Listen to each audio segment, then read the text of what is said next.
Recent weeks have been a trend in the country's oil sector, reach alarming heights, with the Nigerian National Petroleum Company Limited confirming that Nigeria loses about $700 million every month as a result of oil theft, deploying its awareness domain system in curbing onshore theft.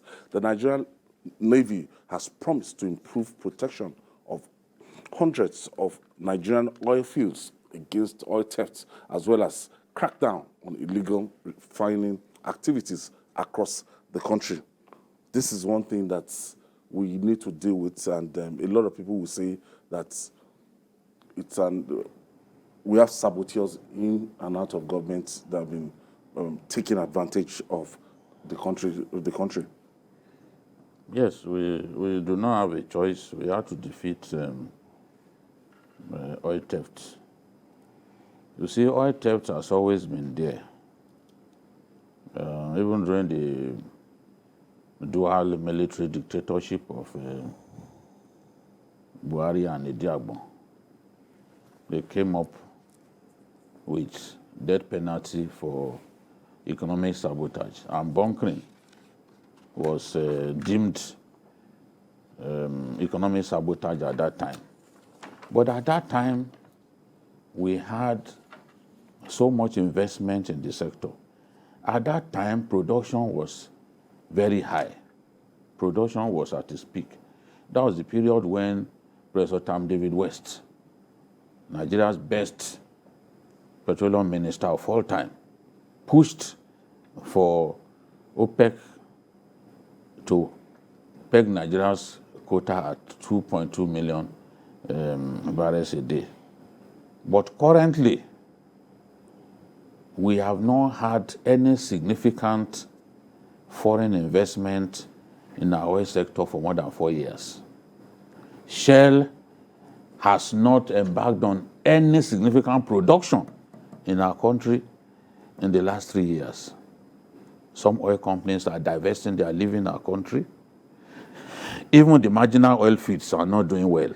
So what you will have is a situation in which production levels have already gone down as a result of divestment from the sector, as a result of production shortings as a result of those oil majors not producing at the level that they used to produce. So with that problem already there, accounting for major shortfall in production level, then added to rising oil theft, that is why it is this bad. If anyone says that the level of oil theft that they are talking about is not as high as that, we have people in government who are dishonest. You will never hear them talk about the fact that production levels have gone down because people like Shell are refusing to produce at optimum level, because investment in that sector, major investment, have not happened in the last 4 or 5 years. Nobody is talking about the story that government is giving us that, oh, we can't meet our quota, OPEC quota, because there is so much oil theft. Oil theft does not account for all of, at least we were told that 900,000 was the average that we produced for the month of August. It's not possible for oil theft to reach that level. And I understand what the chief of naval staff was saying, that the figures that people are bandying about, that it doesn't think, we are being told now that oil theft accounts for about 68 million liters a day. No matter how significant the level of oil theft is, it certainly has not reached that level. Why are they not talking about Shell and the rest of them, so some of the oil companies that have decided to leave Nigeria and all that? Their production lines are still there. Nobody is producing through those production lines. There's no way that those shortings will not affect our output in the final analysis. I'm not saying that the level of oil theft is not worrisome. I'm saying that because in the past we had But that sector is bedeviled with several other problems apart leading to Yes. the Leading level to of shortage production. of our quota. Yes. So if anyone tells you that, oh, oil theft is what has led to us not being able to meet our 2.2 million barrels daily quota from the OPEC, that person is extremely dishonest. No significant investment has happened in that sector in the last 4 to 5 years. Meanwhile, we have up to more than 40 Nigerians who have licenses. Some of them have oil blocks. What are they doing? What efforts are being made to ensure that we block the loopholes already created by Shell's activities and the fact that some oil companies are leaving our country? I thought that sector used to be very attractive, that everybody scampered to. Yes. Let me start by saying that I agree that we have problem of disinvestment and we have problem of shorting. But the reason for that is because the industry has been asking for a law for a long time, and it was just passed recently. So people are not encouraged to bring their investment there because of a lot of problem that is bedeviling that area. Then the second problem has to do with government.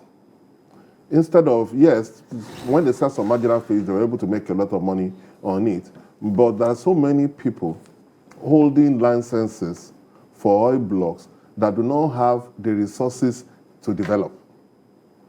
Prior to that, They don't have people, technical partners, yeah, they they don't don't even have the resources. They don't have the financial resources to do it because exploration is high-skilled business. It's high-risk business. You need a lot of money to be able to exploit for oil. Before, the majors, because of the kind of money they were making, had a lot of investment in the sector. So when you have an oil block, it is easy for you to be able to go into partnership with them. You understand? If you look at the Alakijas, their Fanfa oil, and the agreement that they have with Chevron, there are a lot of people who have licenses, but they are not doing real exploration. But that notwithstanding, another major problem there is oil theft. And it is the people in government and in the Navy that are stealing the oil. If you have friends, if you talk to people within the Navy, I just said the armed forces. there's just armed forces, but it's no, because it's the Navy that has the primary duty to do that protection. And everybody knows if you talk to They are people, all involved, though. yes, They're but all the majority of the people, if you talk to people, there are some positions, there are some postings that are deemed to be very lucrative postings, and you cannot. Yes, I agree that there have always been bunkering. It has always been there. That is true that there have always been oil theft. Don't forget that during the time of Jonathan, there were companies that were allowed to protect the pipelines to be able to reduce oil theft. So part of the problem that this government made was that when this government came to be, the argument was that why should we pay individuals to protect pipelines when we have the Nigerian Navy?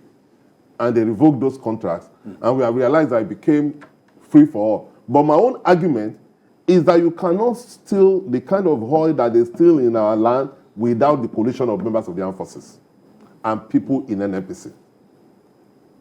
It's so difficult to do that. You can do. You see, little bunkering is just the one that you do, and you now go and to feed your private refinery. But the ones that you steal and you take offshore, you have to know. It has to be people in NNPC and people in the armed forces that can make that happen. That's the reality. So if the Navy says that they want to do those things, I'm happy. It shows that they are doing what they are supposed to do. That is what is expected of them. They even made some arrests recently. Yeah, that is what is expected of them, because it is the part of the primary job of the Navy is to protect our territorial waters, and most of these oil business happen within our territorial waters. Julie, why, as in the federal government, this is not, it didn't start from this government. It has always been a business that has been there. Is it the willpower to stop it? Again, I am concerned about the lack of transparency in dealing with the Nigerian people. In July, the federal government described the rate at which international oil companies were leaving Nigeria as a threat to the oil business in our country. Now, when they leave, there's no doubt that shorting will happen. But when you are hearing them talk about the fact that we can't meet our target, how many times do you hear them say, break it down, that this is the reason? Now the same government is now challenging local oil companies that, look, this is your opportunity to fill the void created by these people. But we have a problem with oil theft, no doubt about it. But to try to couch some of the problems happening, the fact that we are not seeing fresh investment in that sector. Why are the Saudis doing very well? If Saudi can come out and tell us that in just one quarter they made a profit of $48 billion, it is because they are constantly investing in that sector. They are seeing more and more investment coming into that sector as well. But that's not what we are seeing. And if we don't find a way, even if we try to minimize the level of oil theft, we will still not be able to get to our previous level of output. Because now we are number 3 in Africa. We used to be number 1. Angola and Libya, that is a failed state, a war-torn country. Libya has overtaken us already. So there are more problems bedeviling that sector than Nigerians have been made to know. But we want to see, frankly, we want to see something done drastically too about the level of oil theft. At least if we can reduce that, it will show up our production output. And when things improve in our country, including security and all that, and foreign oil companies can come in, then we will be able to get back to where we used to be. So we can only appeal to the armed forces. I know that wherever you have them, there are bad eggs. Bad eggs who will not conform with the law. Bad eggs who will be even give information against their own colleagues.